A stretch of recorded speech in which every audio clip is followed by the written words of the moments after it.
Yeah, Doug, Lee tells me today feels like a long time coming, saying it's a day that he still remembers and thinks about often.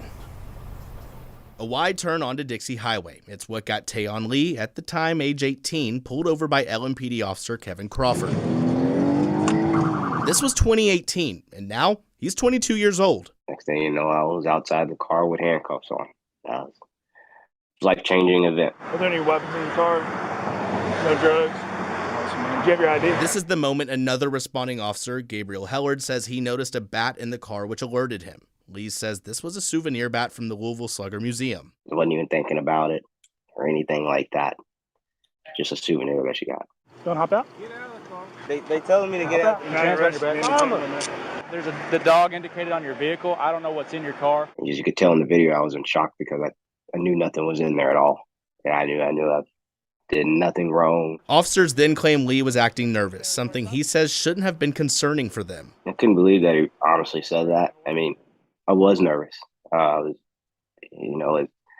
You get pulled over, broad daylight. It was my only day off work. I'd been working hard, fresh out of high school. Over the years, Lee and his family have been working hard to get justice, filing a civil lawsuit and even speaking in front of Metro Council in 2019, helping to bring about new policies and laws, which include language that nervousness or being in a high crime area doesn't justify certain actions. I'm glad now that, all the young black men who live in the West End know that just because you live there and drive a nice car, you don't have to worry about ducking your head down. Lee saying the pending DOJ investigation of LMPD looking into prejudice and use of force is a necessary next step to avoid things like this. I'm glad that, I was able to stand up for it. And if, I had to be the face of it or the big picture of it, I'm glad I'm the one, and I'm glad I'm still here. Saying he just feels happy accountability is being handed out and more could be on the way. There's the dog indicated on your vehicle. I don't know what's in your Interesting interview there, Ford. And, a federal judge, Greg Stivers, made this ruling today. What is next in this case? What have you learned on that?